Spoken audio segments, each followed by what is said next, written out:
ప్రభుత్వం ఏదైనా కొత్త విషయాలు చెప్తుందేమో లేదా రాబోయే బడ్జెట్లో ప్రజలకిచ్చిన 420 హామీలు 420 హామీలు ఏవైతున్నాయో ఈ ప్రభుత్వం మరి ఆ 420 హామీలు 6 గ్యారెంటీల గురించి ఏమైనా కొత్త విషయాలు చెబుతారేమో లేదా గత 15 నెలల పేలవమైన అట్టర్ ఫ్లాప్ పరిపాలన ఏదైతే ఉందో దాని గురించి ఏమైనా ప్రాయశ్చిత్తం చేసుకునే విధంగా ప్రసంగం ఉంటుందేమో గవర్నర్ గారిదని చెప్పి మేమందరం కూడా భావించినాం, ఆశించినాం.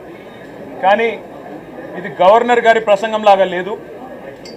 ఒక మాటలో చెప్పాలంటే గాంధీ భవన్లో కాంగ్రెస్ కార్యకర్తల ప్రెస్ మీట్ లాగా ఉంది తప్ప గవర్నర్ గారి ప్రసంగం లాగా మాత్రం లేదు. పాపం పెద్ద ఆయన గవర్నర్ గారి నోటెంబడ కూడా చాలా అబద్ధాలు, ఒకటి కాదు రెండు కాదు, ఎన్నో అబద్ధాలు, ఎన్నో అర్ధసత్యాలు, ఎన్నో అసత్యాలు కూడా పాపం వారి నోటెంబడ కూడా పలకాల్సి రావడం మేము కూడా బాధపడతా ఉన్నాం. కాంగ్రెస్ సర్కారు యొక్క ఘోర వైఫల్యం వల్ల ఈరోజు రాష్ట్రంలో రైతాంగం ఆందోళనలో ఉంది. ఎక్కడికక్కడ పంటలు ఎండిపోతున్నాయి. రైతులు ఇప్పటికే 480 పైచిలకు మంది రైతులు ఆత్మహత్య చేసుకున్నారు. వాళ్లకు కనీసం ఒక్క మాట, వాళ్లకు సాంత్వన చేకూర్చే మాట, వాళ్లకు ఉపశమనాన్ని ఇచ్చే మాట, వాళ్ళకు భరోసానిచ్చే ఒక్క మాటనన్నా గవర్నర్ నోటెంబడి వస్తుందేమో. పంటలు ఎండిపోకుండా కాపాడుతాం, నీళ్ళు ఇస్తాం, బుద్ధి తెచ్చుకున్నాం, ఇకనైనా బుద్ధితో మెదులుతామని చెప్పి ఒక్క మాటన్నా చెప్తారేమో అనుకున్నాం.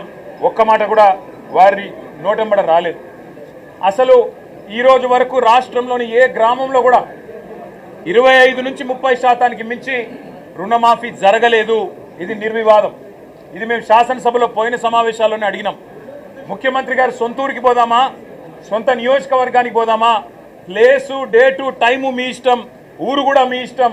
ఒక్క ఊళ్ళో 100% రుణమాఫీ అయితే మేమందరం రాజీనామా చేసి పోతామని చెప్పి కూడా చెప్పినాం. కానీ మళ్ళీ ఈరోజు గవర్నర్ గారి నోటెంబడ రుణమాఫీ అయిపోయింది, లక్షలాది మంది రైతులు సంతోషంగా ఉన్నారు అని చెప్పి అబద్ధాలు చెప్పించి గవర్నర్ గారి స్థాయిని కూడా దిగజార్చి ఈ కాంగ్రెస్ ప్రభుత్వం మళ్ళొక్కసారి తన భ్రష్టత్వాన్ని, తన నీచత్వాన్ని బయటపెట్టుకుంది.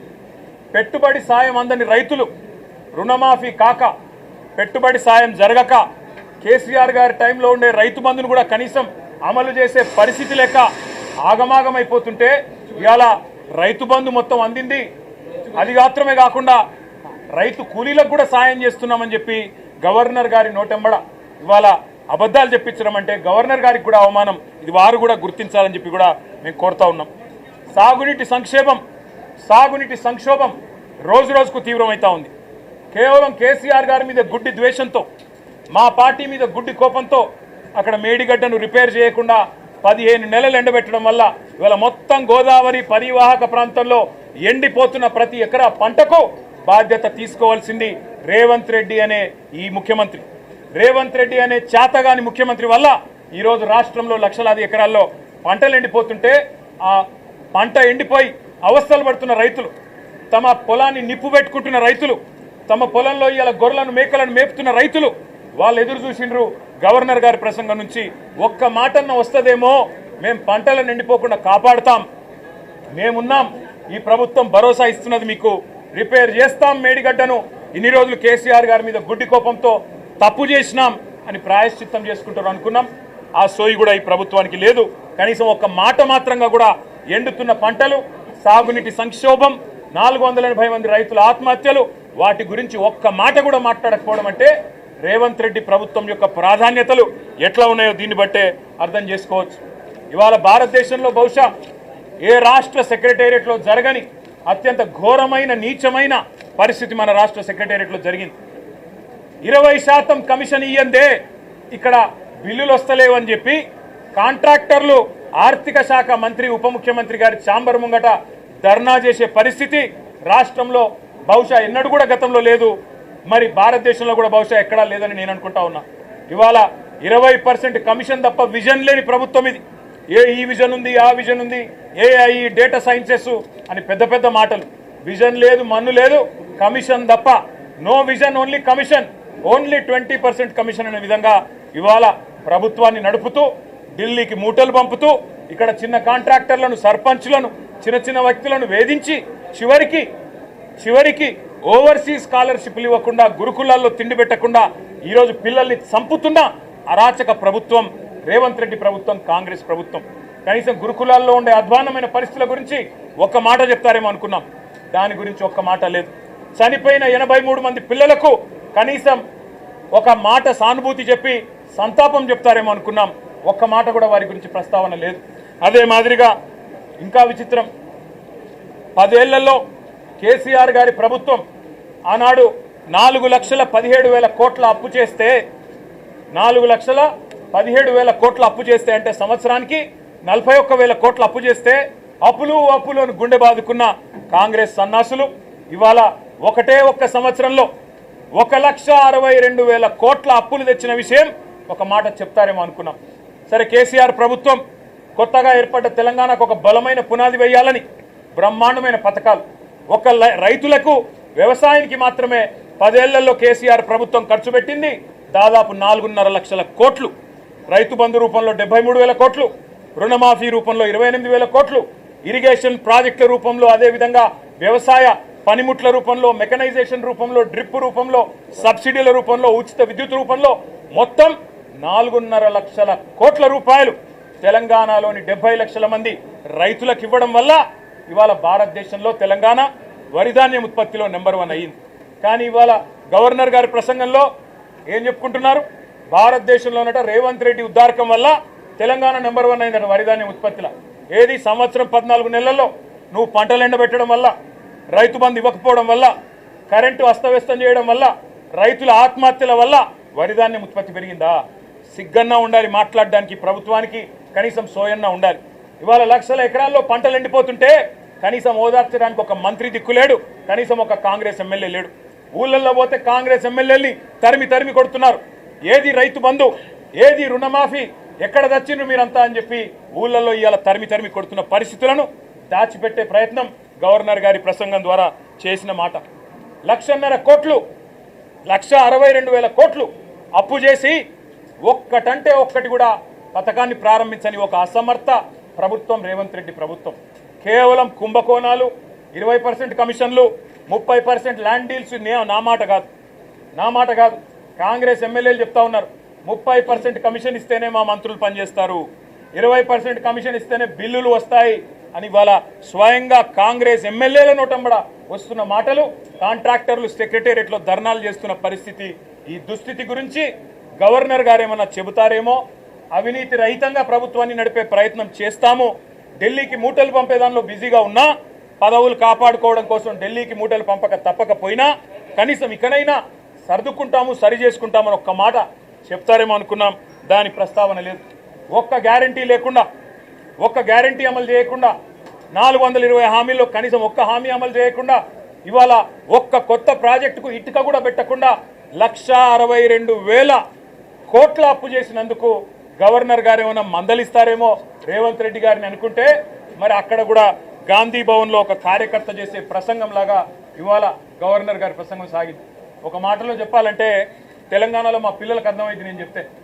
ఈరోజు నిజానికి తెలంగాణలో ఉన్న పరిస్థితికి సావుడప్పు కొట్టాలి, కానీ పెళ్లిలో డీజే కొడతారు చూడు, ఆ డీజే కొట్టినట్టు ఈ ప్రసంగం డబ్బా కొడుతూ గవర్నర్ గారు ఇవాళ రేవంత్ రెడ్డి ప్రభుత్వం ఏదో ఉద్ధరించింది. ఏం ఉద్ధరించింది? ఎవరిని ఉద్ధరించింది? నేను ఒక్క మాట అడుగుతా ఉన్నా. దావోస్లో 1,79,000 కోట్ల ఇన్వెస్ట్మెంట్లు అని గవర్నర్ గారు నోటెంబడ మళ్ళొకసారి పచ్చి అబద్ధం చెప్పించారు. పోయిన సంవత్సరం మీరు చెప్పిన 40,000 కోట్లలో 40 పైసలు వచ్చినాయా? దమ్ముంటే రేపు ప్రభుత్వం శ్వేతపత్రం ప్రవేశపెట్టాలని చెప్పి మేము డిమాండ్ చేస్తా ఉన్నాం బడ్జెట్ సమావేశాల్లో.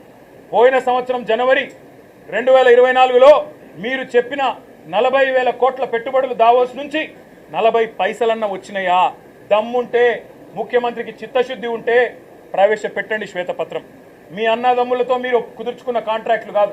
స్వచ్ఛ బయో అనే కంపెనీ పెట్టి అనుముల జగదీష్ రెడ్డి అని రేవంత్ రెడ్డి గారి సోదరుడే 1000 కోట్ల పెట్టుబడి పెడుతున్నట్టు బిల్డప్లు ఇవ్వడం కాదు ఇవాళ పెట్టుబడులు తేవడం అంటే. ఇవాళ తెలంగాణ నుంచి పెట్టుబడులు తరలిపోతున్నాయి, ఇది వాస్తవం. కేయిన్స్ అనే సంస్థ మేము ఆనాడు కష్టపడి మైసూరు నుంచి పట్టుకొస్తే 3,700 కోట్ల పెట్టుబడి ఇవాళ సెమీ కండక్టర్ పరిశ్రమ గుజరాత్కు తరలిపోయింది, దొలేరాలో పెట్టుబడి పెట్టింది. కార్నింగ్ అనే పరిశ్రమ 1000 కోట్ల పరిశ్రమ మేము ఆనాడు పట్టుకొస్తే ఈరోజు తమిళనాడుకు పోయింది ఆ పరిశ్రమ, చెన్నైలో పెడతా ఉన్నారు. అదేవిధంగా ప్రీమియం ఎనర్జీ అనే కంపెనీ 1700 కోట్ల పెట్టుబడి సోలార్ కంపెనీ ఇవాళ ఆంధ్రప్రదేశ్కి తరలిపోయింది. వాస్తవాలు ఇట్లా ఉంటే 1,79,000 కోట్ల పెట్టుబడులు, 1,79,000 కాదు కదా, 1,79,000 కోట్లు కాదు కదా. ఈ ప్రభుత్వం ఎంత అసమర్థ ప్రభుత్వం అంటే కొత్తగా ఒకరు కూడా పెట్టుబడి పెట్టడానికి ముందుకొచ్చే పరిస్థితి లేదు.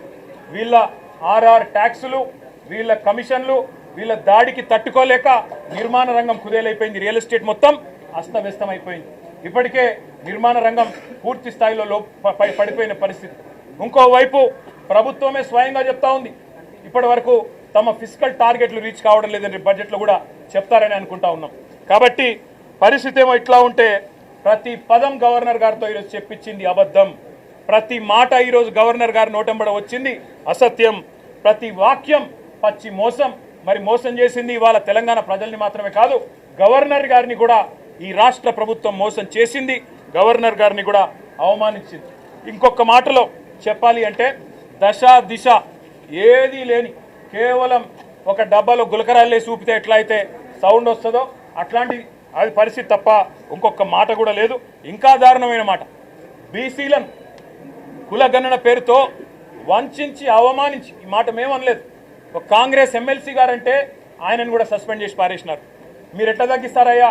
కేసీఆర్ గారి ప్రభుత్వం ఉన్నప్పుడు సమగ్ర కుటుంబ సర్వేలో ఆనాడు 56% ఉన్న బీసీలు ఈరోజు 46 ఎట్లయితారని చెప్పి ఒక ఎమ్మెల్సీ గారు అడిగితే ఆయనను తీసుకుపోయి పార్టీలను సస్పెండ్ చేస్తారు.